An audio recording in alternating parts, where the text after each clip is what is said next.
I'm Charlie Ritt with the Ritt Group here in the Twin Cities, and today I want to talk to you about the home inspection process.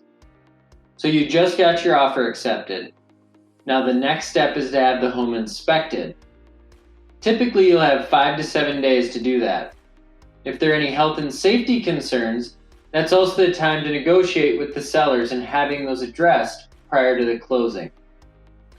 You'll review the findings with your inspector, and he or she will point out the areas of concern for the home, as well as the areas for future budgeting. There are a few different types of inspections you'll want to consider when you're buying a home.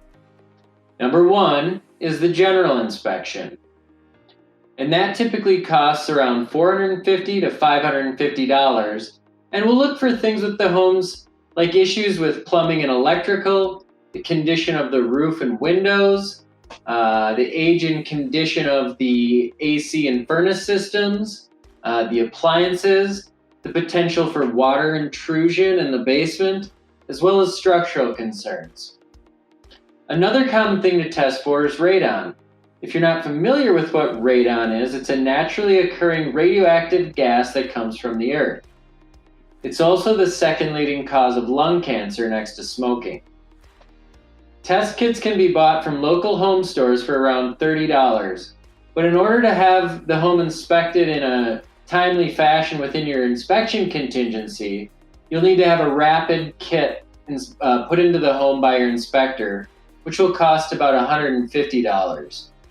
If the radon levels come back high, what you'll do is you'll want to have a mitigation system installed, which is basically a PVC pipe that directs the gases from underneath the house up and outside of it. And that typically costs about $1,600. The last thing that a lot of buyers, especially with older homes, will have looked at is the sewer line.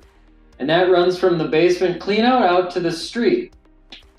The reason that we look at the sewer lines is they're susceptible to cracking or displacement over time.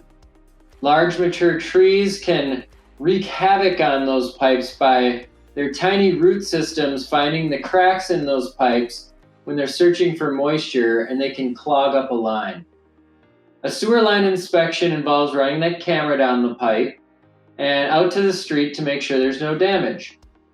The last thing you want to do is spend money to repair your sewer line, which can run about $3,000 up to $20,000 or more, depending on the level of damage. But to have it inspected costs about $185, so well worth the peace of mind. An important thing to keep in mind is no home is going to be perfect, and the expectations of the condition of the home can vary widely depending on the age of the home and the price tag. An inspection is your chance as a buyer to do your due diligence and make sure you're comfortable moving forward with the condition of the home. In some cases, a buyer may not feel comfortable moving forward, in which case they'll sign a cancellation of the purchase agreement, and the only thing they're out is the cost of those inspections that were performed. In most cases, though, the buyer either negotiates with the seller to have a few repairs performed, or they feel comfortable with the home as it is, and they'll move forward towards the closing. I hope you found that information helpful, and if you're considering buying a home in the near future, or even on your horizon at some point, we'd love to hear from you. Again, thank you very much and have a great day.